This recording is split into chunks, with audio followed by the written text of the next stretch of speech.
So what we're going to do is we're going to work on our place, sit, and down. In this learning phase or conditioning phase, your dog is learning what the e-collar means and how to correspond it with what you're asking.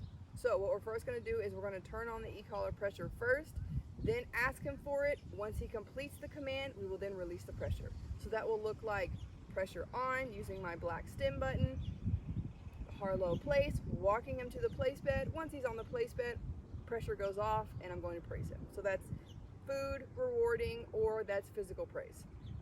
Typically, if your dog's first starting out, you can do a lot of their food if they're very food motivated, but then I would also incorporate some physical praise because, again, remember, you're not always going to have food on hand, so getting your dog used to being praised is always just a good tool to have in your pocket.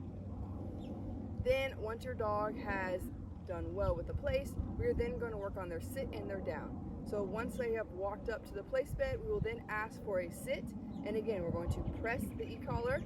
Harlow sit, I'm going to go upward with my leash, a little bit of pressure up. Once his butt hits the ground, I will release the pressure and reward. Same thing for a down. Once we're on the place bed, I will then add the e-collar pressure. I will say Harlow down, and this time my leash is going to go down with the pressure. Once he is on the bed, I will then praise him and reward him. And we're just going to do repetitions of this. I pretty much love to do 2 sets of 20 minutes every single day. And watch as your dog gets better and better each time you do it. All right, so let's get started and I'll show you exactly what to do and what it'll look like. Let's go.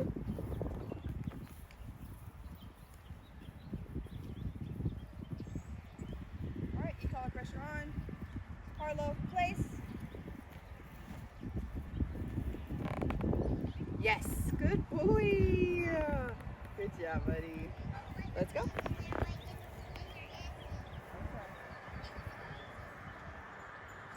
Pressure on. Harlow, place. Again, it's still on. Yes, good boy. And again, I'm using my marker word yes to let him know that's exactly what I wanted. Good job. And I'm giving him some love because he's so smart. All right, let's go.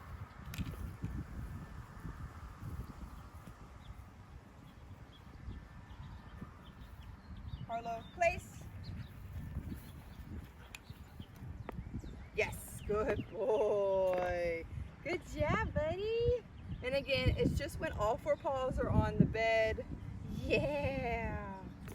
Good boy. Let's go.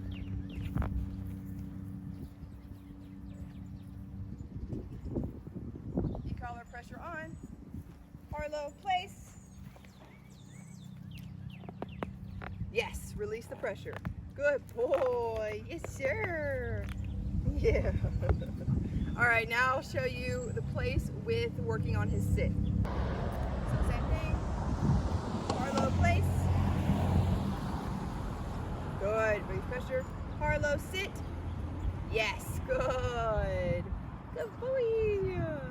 And again, remember when his butt hits the ground, I'm releasing the e-collar pressure, and then I'm also releasing the leash pressure. So I'm not just constantly holding pressure with the leash tightened. I'm relaxing it as soon as he gets it. Also remember over time that eventually they'll start to get what it is you're asking, so you won't have to use as much leash pressure. Harlow already understands his command, so I don't have to necessarily use as much leash pressure, but for your down, you basically will just take the leash and just apply pressure down. You can also, another trick I like to use is you can use your foot, and I'll show you how. Let's go. Let's go.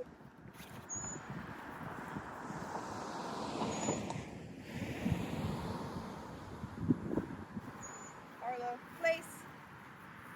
Yes, good boy. Relax the leash. Harlow, down. Yes, good boy. And again, I'm not jerking him down. I'm just kind of like a gas pedal. I'm adding a little bit of pressure as he goes down. Good boy. Again, it's just like a little gas pedal, right? So I'm relaxing the leash and I'm just going down with my foot. And as he goes down, then I release the pressure once he's down. Good job. Good boy. So we're just gonna literally rep this out. It's also good and important because when you're coming off the place bed, remember, keep them on that left side. Still work on your walking, even though we are focused more on the e-collar. It's still a great opportunity to work on that loose leash walk, going away and back to the bed. Things I like to say coming off the bed are let's go. You can also say free, that's the other break command. For more energetic dogs, I like to use let's go because it's not such a instant relief. Like some dogs hear free and they're like, oh my God, let's go. They get so excited. So I like to use let's go because it's kind of a little bit more relaxing and we can just gradually walk off the place bed.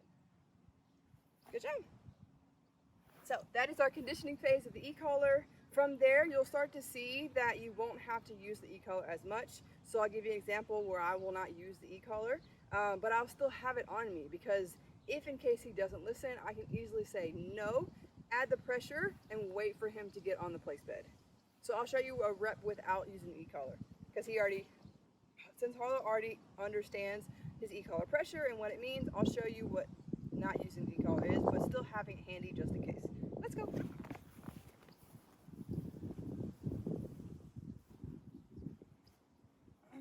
So again, not using it. Harlow, place. Good. Down. Yeah, good boy. And this is only possible through repetition because he understands what it is I'm asking for, and that's just the power of consistency, repetition, accountability, and just actually putting in the work with your dog. So hopefully that's helpful. If you have any questions, let me know. Again, we're just working on place, sit, and down, and then in the future we'll work on how to do the e-collar, conditioning it to your recall. So hopefully that's helpful. Something that I did want to say is just to reiterate exactly what we're doing. When I say we're conditioning the e-collar to your dog, we are getting them used to what that sensation of the stim means and how to turn it off. So what I'm doing is I'm pressing the black S button on their e-collar, which is sending a signal to their actual e-collar on them. When I'm doing it is I'm pressing and holding before I tell them anything. So for example, if I'm working on their place, I'm going to press and hold. When I get about 2 to 3 steps from the place, I will then say, Harlow, place. I'm still holding the black button. Once all 4 of his paws are on the place bed, I will then release the pressure when I say yes and reward him. So this is helping him learn or her learn that when you feel this button, I want you to execute whatever it is I'm asking, whether it's a place, a sit, a down, a recall, whatever it is. I want you to know that this feeling is just, hey, please execute this. Once you do this, I want them to also learn that the pressure goes away. So it's not something to be afraid of. It's just an accountability, a way to hold them accountable. So again, at first, it's just going to be me pressing the button before I ask for it, ask for the command. Once they execute the command, the pressure goes off. Over time, after a week or so of you working on this, you'll be able to ask them for it. So Harlow, place. You won't have to press the e-collar because you've already put in the work and the repetition for them to understand what it is you're asking. So again, once you've done this repetition, you've done the conditioning phase, then it will just be they're wearing the e-collar and then you only have to use it as needed. So I would then be able to walk over to the place bed, say Harlow, place. He would go on place. I could say down, and I could probably not even have to use the e-collar. It's just always there in case maybe something happens, somebody runs by and he's like, what's over here? Or maybe he's having a hard day or a stubborn day. And then I ask him, Harlow, down, and he doesn't lay down. I can then use the e-collar, say no, and then repeat Harlow, down. If he does not follow, then I can press and hold on the black e-collar button and wait for him to give me that down. And for some reason, if it's like he's just really having an off day, I would then just go and use his leash and say Harlow, down. But again, it's once you get to that point where they are understanding what the e-collar means, usually it just takes a no and then repeat the response one more time, and they usually understand right away, okay, I understand what my owner's trying to ask me. So I just wanted to reiterate that only in the conditioning phase are we pressing and holding on the button. Once they learn what it is you're asking, you'll find that probably after a week of doing these repetitions, you can say, Harlow, place, and they'll know, okay, I need to go on to place. This is just a learning phase, so I just really wanted to make sure you understood that. and there wasn't any confusion. So you'll see in the video, the last thing I wanted to say is when we go from a place to a place and a sit or a place and a down, what I'm doing is I am pressing and holding the button, saying Harlow place, walking him to the place bed. Once he's on the place bed, I'm releasing. Then I'm clicking the black S button again, asking him for the next command. So Harlow sit. Once his butt hits the ground, I release it. It's the same thing for the down. Once I get him on the place, I will release.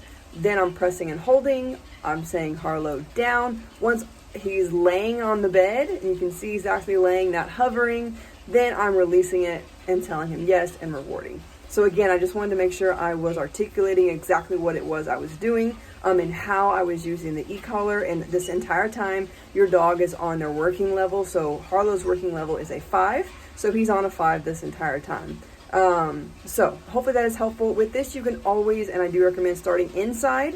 Harlow has just already learned this, and I wanted to be able to get a better environment for him to kind of challenge him a little bit more. So I would always start inside in your home, working to go outside, whether that's in your garage or whether that is in your backyard or front yard. And then you can move this to like a public park, not a dog park, an actual open park or something, or where there's more distractions, and then increase it from there. So again, hopefully that is helpful. If you have any questions, please always ask me. If your dogs are a part of our daycare, most likely we are already working on this, so it might come more naturally to them when you work on it at home, which is great. Continue to work on just giving them more repetition, because it's great for them to see that it's the same thing across any environment. So when I'm working with them, when they go home and work with you, it's great for them to see that the foundation of what we are asking is the same. So hopefully that's helpful, and as always, you guys are doing great. Just keep practicing, and I promise it's going to get better.